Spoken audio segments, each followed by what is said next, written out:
Looks like I'm live, but not really sure what happened to the camera. Uh, Whoops. I don't know what's going on here.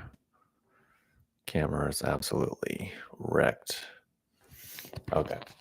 Looks like it's working now. But yeah, live once again, despite some, of course, usual technical difficulties. But I just wanted to come on again and just check in, talk a little bit more about the Chinese face analysis, and just share some thoughts because I've done 10 or so of those actually no, probably more, closer to 15 of those readings in the last week or so. And so far feedback has been positive, and people have been pretty surprised by the accuracy, and sometimes even a little bit blown away or freaked out with some of the level of detail that's able to be perceived. So that's been cool. That kind of stuff, like I said, is things that insights and ways of looking at things that I've used for myself quite a lot over the years, that I've used to make decisions, and that I've applied to improve my life and my relationships in various degrees.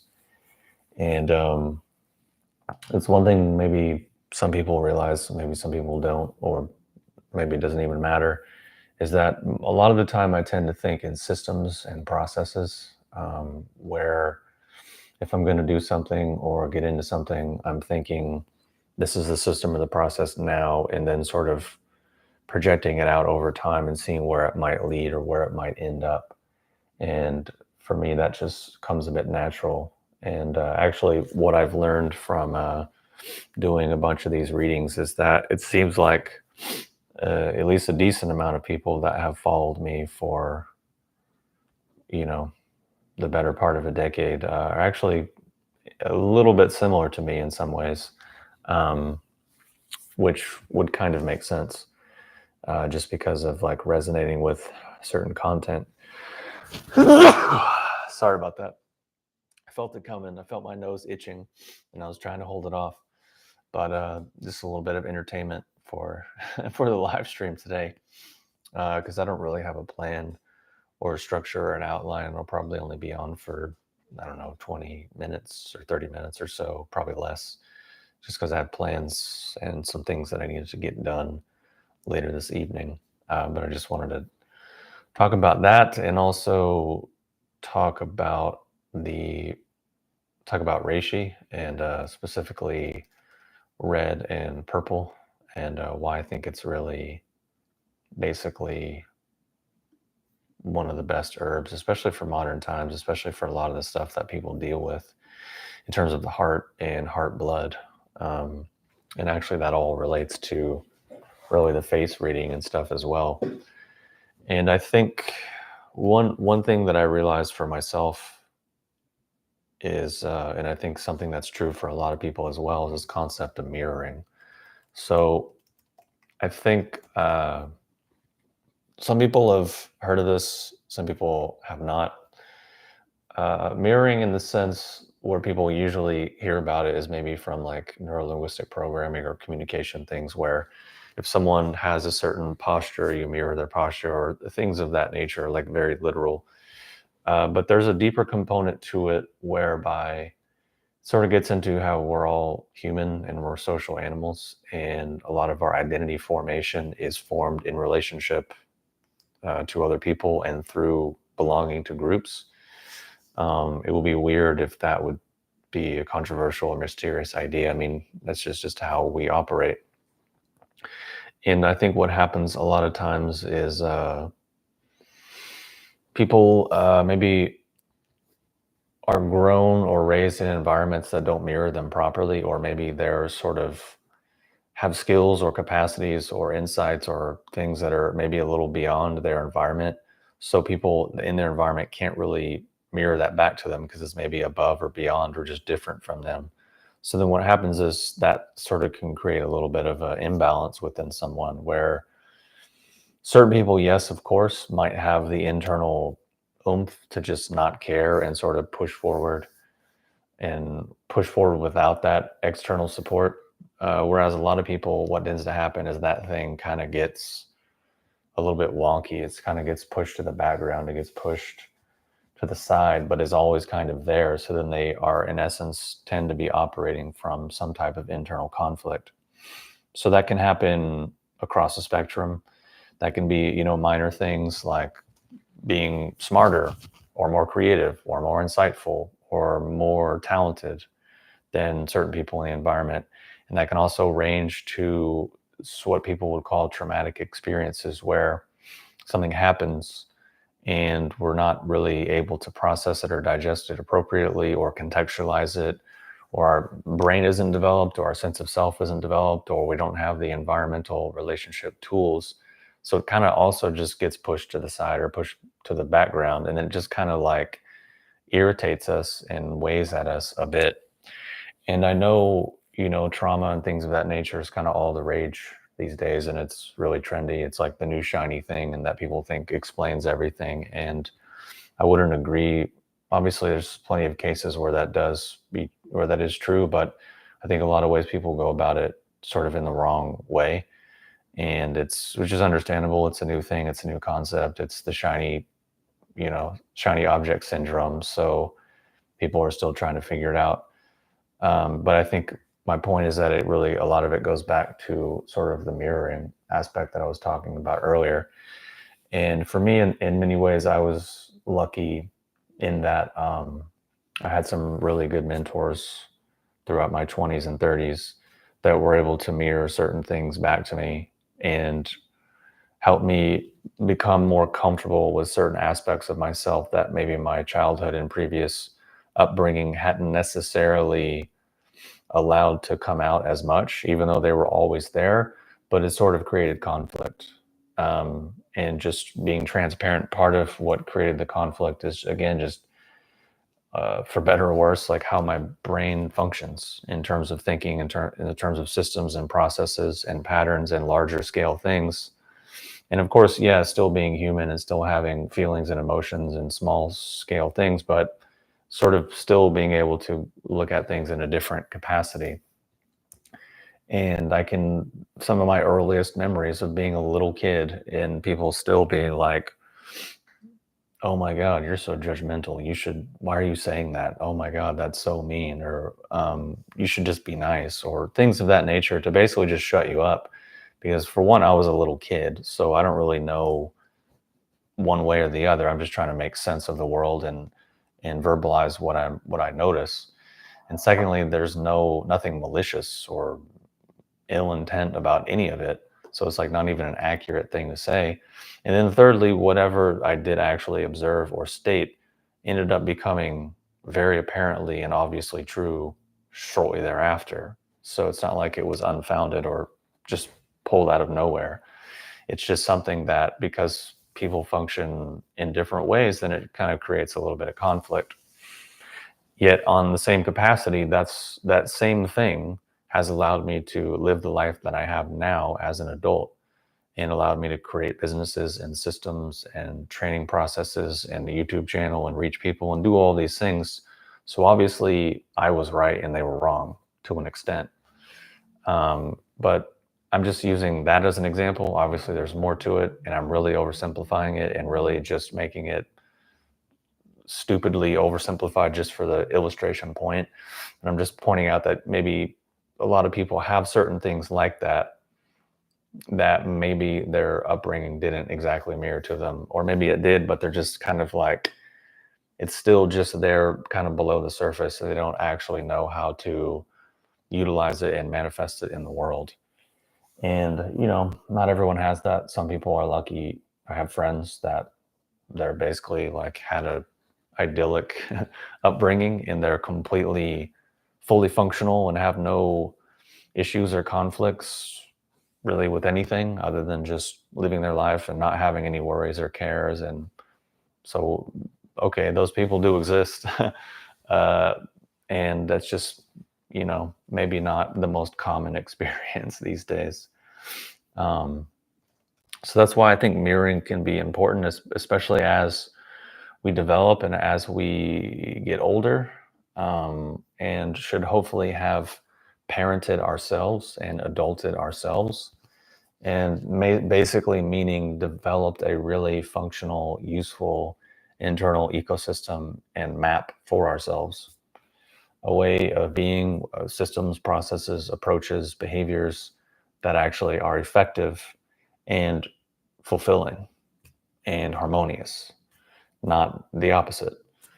And I think a lot of people are missing that, obviously, which is why self-help and spirituality and all of these personal development things are massive industries, which would indicate that clearly there's some deficit there. But then also the fact that they're not actually providing resources or effective solutions because people are still on this hamster wheel of consumption. And I actually just wrote and posted an article about this earlier today where I've talked about it before, and I just had some experiences recently that brought it back to the front of my mind. But an example that I can illustrate this sort of doom loop for you. Doom loop meaning someone's doing something and it's just empty, but the more they do it, the worse it gets, but they just can't stop and they just stay in this loop of just things getting worse and kind of being on a hamster wheel, right? And again, I'm not knocking it. I'm not putting anyone down. I'm not saying what people should or shouldn't do. I'm saying something that's clearly a pattern and obviously supported by a lot of data and a lot of real world objective things, and is obviously not working for people and not leading to fulfillment. So therefore something's off. So therefore we can ask, well, what's off and why and how? That's what I'm doing. And that's the point of the illustration and what I'll explain.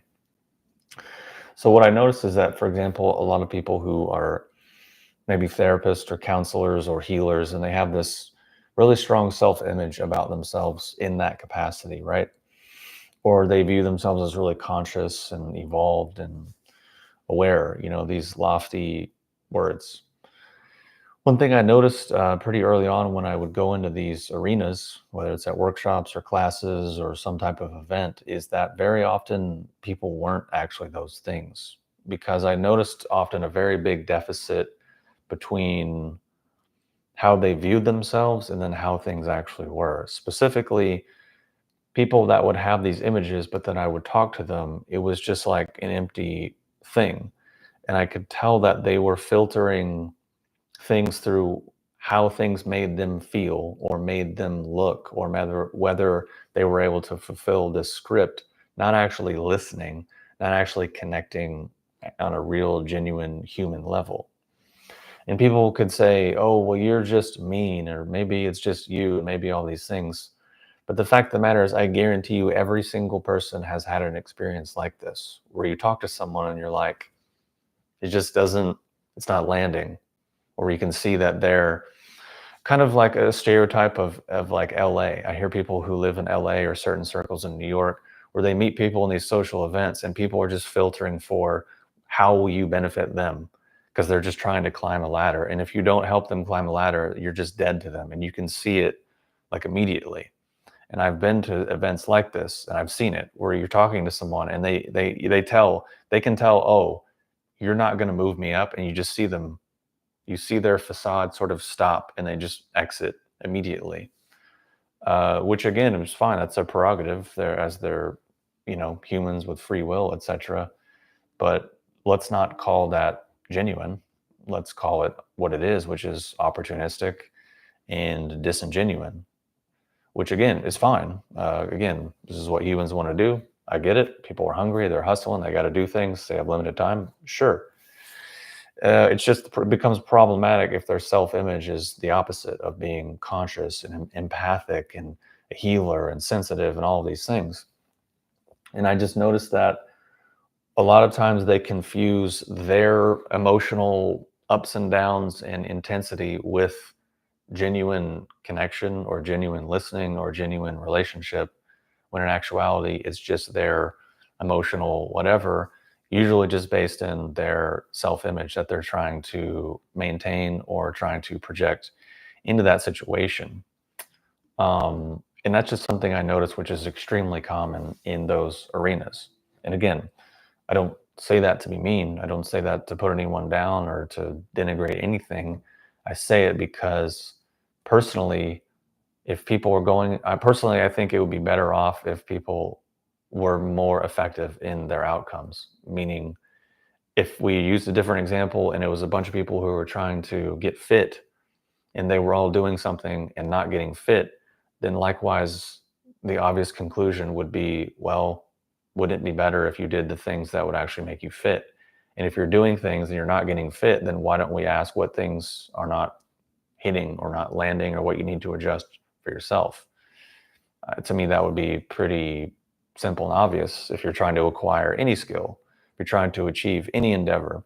But yet, when it comes to these sort of worldviews and sort of those social circles, everyone shuts all that off for some reason. So that to me is odd, because at the same time, I think if you truly believe life is sacred or beautiful, or you truly do love yourself, or you truly do respect others, then you would want to align with those qualities. And personally, I don't think being disingenuine or being really self-absorbed and self-obsessed and even sickness obsessed is going to lead to those outcomes, because that's a totally different thing. So to me, it just makes sense and is a bit obvious. But for a lot of people, that's sort of triggering, or it's fill in the blank things, which the fact of the matter is that response proves my hypothesis. Because if that wasn't the case, people could hear it and be like, yeah, whatever, move on. There wouldn't be the visceral, immediate defensive gut reaction, which is always entertaining. Not entertaining, but it's always honestly sad and unfortunate when people respond in that way, but think they're doing something else, think they're doing the opposite, or think they're proving or getting the upper hand. In actuality, usually they're often just using fallacy or emotional coercion or some mental gymnastics to try to cover their emotional self-image thing, which is like, well, that's what I was talking about in the first place. So the fact that you're doing it validates it. And then it just becomes this whole weird thing that I just honestly, I don't really care to agree in, because personally, my stance is, here's what I think, here's what works, here's what has worked, and here's how I got there. Take it or leave it. If it works for you, if it makes sense, cool. If it doesn't, okay. I have no I have no bone to pick either way. And I think personally, that's what I view as just maturity, and being a somewhat stable operating system. Because there's a lot of humans on the planet, and there's a lot of variety of the human experience. And certain things that might make sense today might not make sense tomorrow, and vice versa. So then really, what's the point of trying to just strong arm someone or something? There really isn't one. So I think I had a point there and how it all related to mirroring, but I forgot. Too busy talking. But basically, I just posted that article, and it's something that, again, I've noticed I've talked about a lot, but I think just goes back to what I was saying earlier, to where that's just how my brain has always functioned since I was as early as I can remember. And that bothered some people when I was growing up. So then it created this weird thing. I mean, it still does bother some people, but it also allows me to do things and achieve things and, you know, have a really nice life and have good relationships and solve problems, and move through things quickly, not being stuck forever. So I think it's useful. But my point is, I'm just kind of giving simple case studies to reference the point back about mirroring and how I think it's important, and how I've used the sort of insights and perspectives and things that I've gleaned from what I share in the face readings to do this for myself, in real tangible ways, not just theory, or not just emotions, or not just I don't know, hearsay or theory or hypotheticals, but like actually for real. And to me, that's the most important thing. Um, so yeah. Anyways, like I said, I don't really have an outline. I'm just kind of rambling about things. And if people tune in or have questions, then I'll hang on for a bit longer. But otherwise, I was just kind of wanted to do a little bit of a spiel about the face reading and different aspects of mirroring and seeing yourself clearly until you can eventually sort of mirror yourself clearly and then therefore move through the world cleanly and clearly and effectively, and not take on stuff from other people that's really not yours, but then also, be able to self-reflect and modify your behavior and yourself a little more accurately, because you're not just functioning from fight or flight stress response or, conditioned emotional stuff. So yeah. Hey Sky, what's going on? How are you liking? Didn't you get some purple reishi recently? Let me look. I'm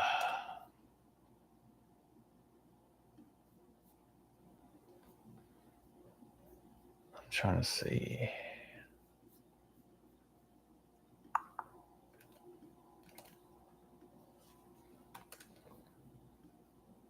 Maybe not. I don't know. Oh, so you got some cordyceps and some purple reishi. Yeah. Just curious how you're liking cordyceps and the purple reishi. For me, those have been daily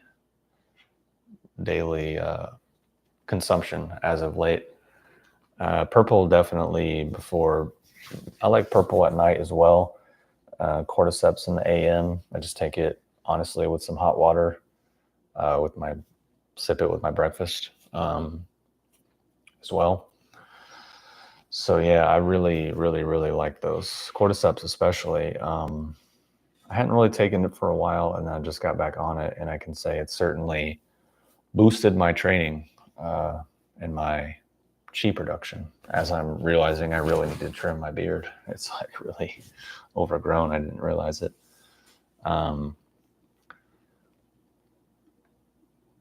But yeah, the cordyceps is awesome. Purple at night is very chill, lots of dreams. Yeah, that's a sign that is kind of working through things. Reishi can definitely, reishi of any form, whether it's red or purple or black, can certainly affect your sleep and your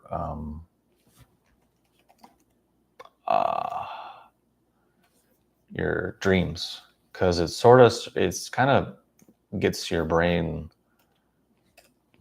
kind of going through the recycle bin, and just kind of piecing things together. It's also common that people might have a lot of flying dreams as well. I had that quite a lot, especially early on, and a lot of my clients have had flying dreams from reishi as well, which is also usually a good sign. Anne says, is it a tea? I want some. Anne, I just put the link in the chat box. Basically, it's a concentrated powder extract, and you can put it, just mix it with hot water, add it to coffee, add it to a smoothie, eat it straight out of the bag, either one. And it definitely will be potent, let's say. This depends on which one you want. If you're going to get, because the reishi, the cordyceps, and the purple reishi all have slightly different effects. So it kind of depends on what you're looking for. If budget is not an option, then just get all three. Really just depends on what you're looking for. Let me look.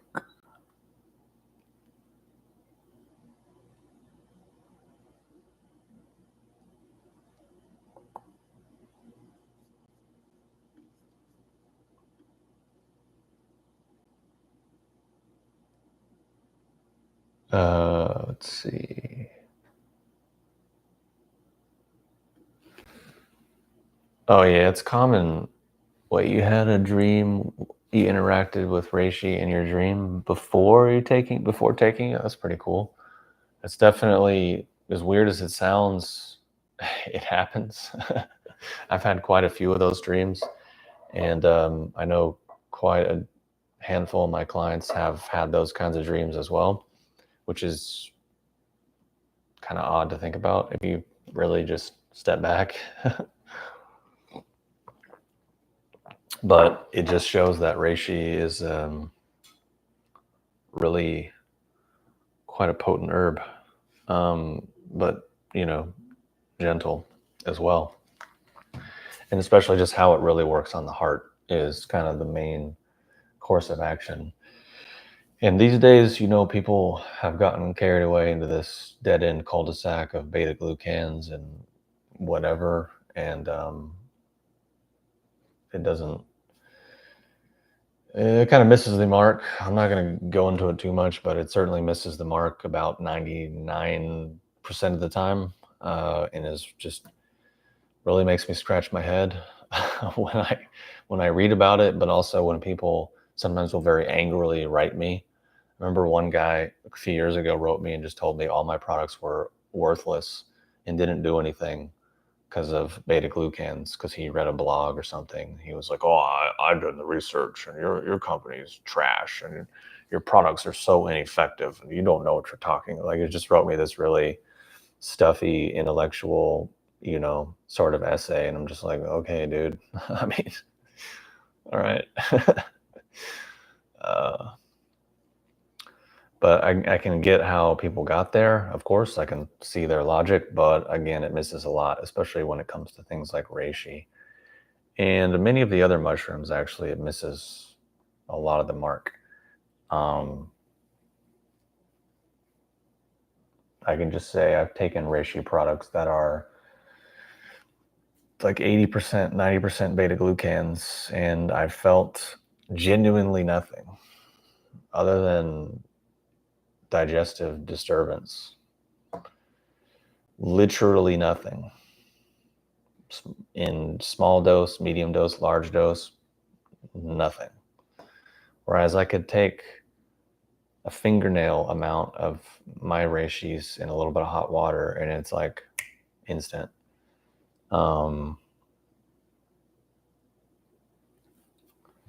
So yeah, his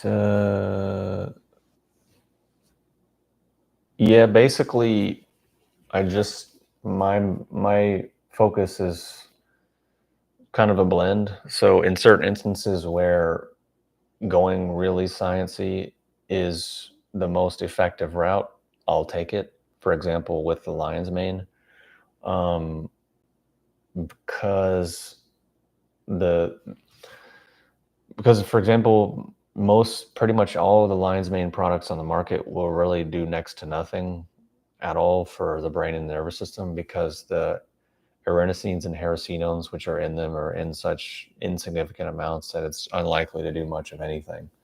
So therefore, if I want to create a really potent lion's mane that really just focuses in on those things, then it would make sense to focus in on those specific compounds. So then in that instance, it's the most effective thing for creating a product that does that thing really well. If I wanted to do that for reishi, not really going to be the same, because reishi can have like 600 active constituents, and it does this whole other thing. So my mode is just, how can I create the best, most effective version of each product that exemplifies what that herb actually does and what it's actually about. And then that's it. That's what I've been doing basically for almost 20 years or so at this point. But again, like I was getting into some conflict with people in the last live stream, I'm really not an intellectual. I'm really not a dork. I guess in some ways I am really a dork, because I have my Kenom heater here, and a nerd, but at the same time, actually not, because intellectualizing and learning things for the sake of, don't really care.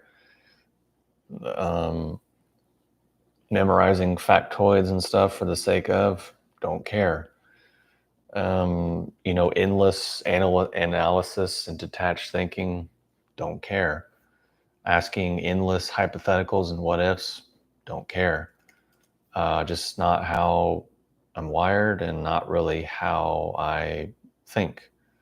Because like a lot of people just sort of live in a very abstract, detached reality. I don't have any interest in that. I'd rather live in reality and do things and experience things. So sometimes people have a hard time understanding the difference. And I think people definitely project and definitely project onto me.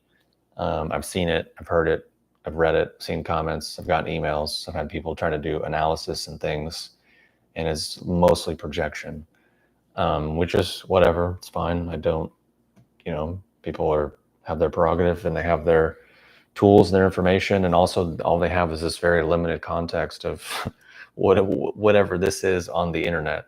Me talking at a little tiny hole in a box on the internet.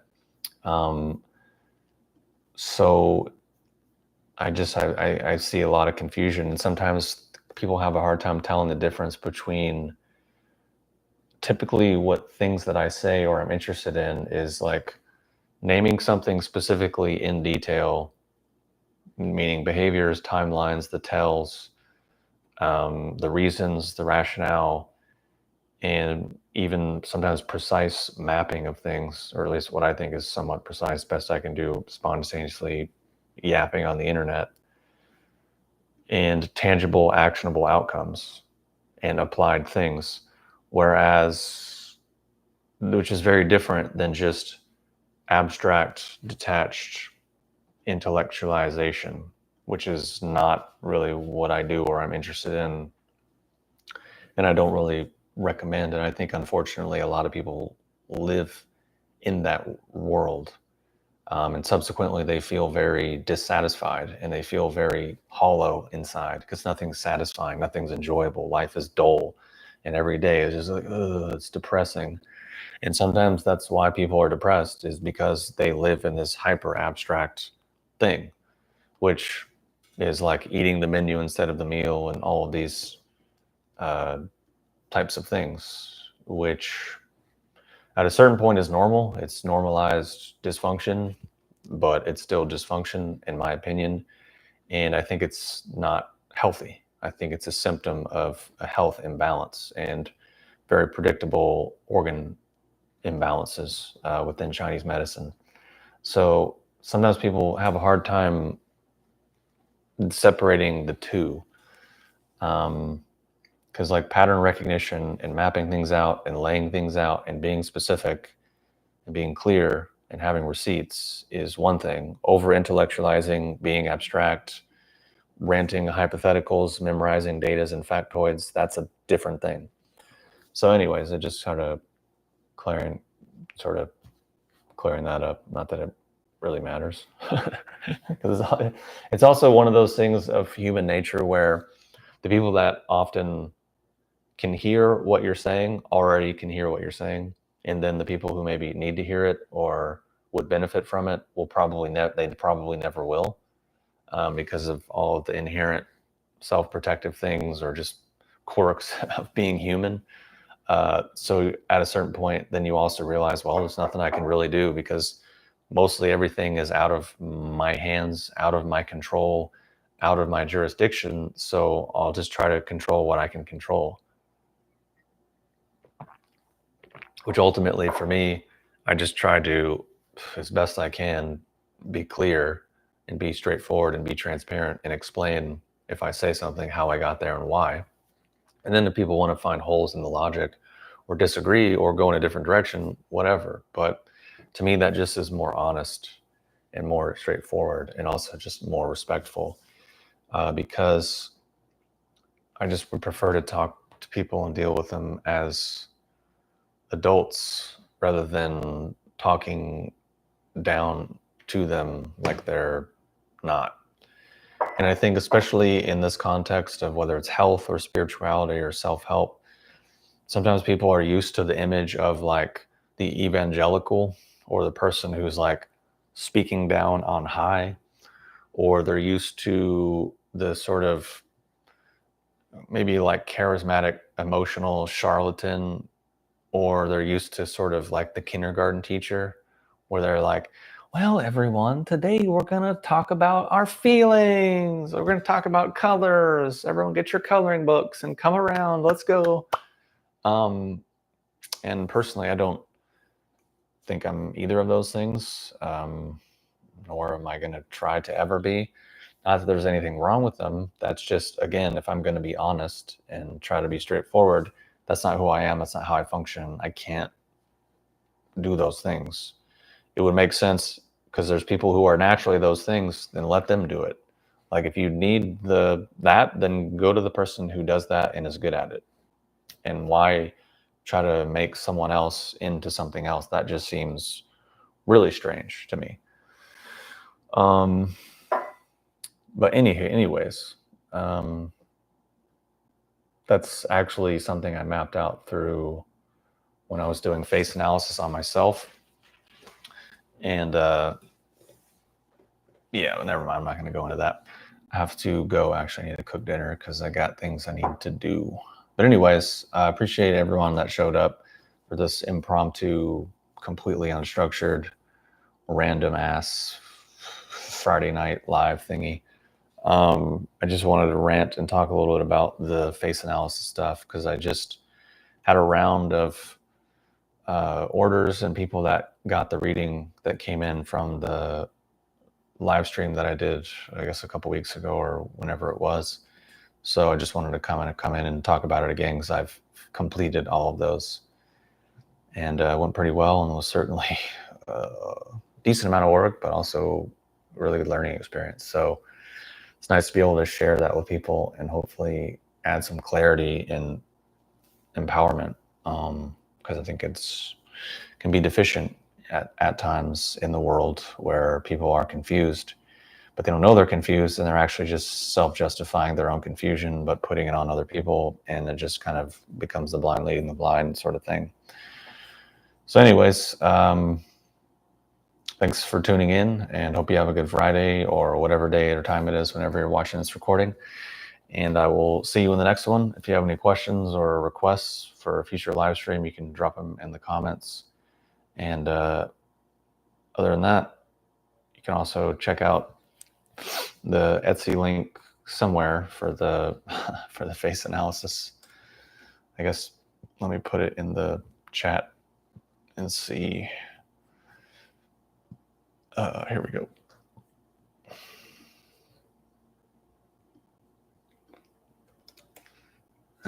Okay, put this there. Okay, put that in the chat. So you can check it out if you're interested. If not, whatever.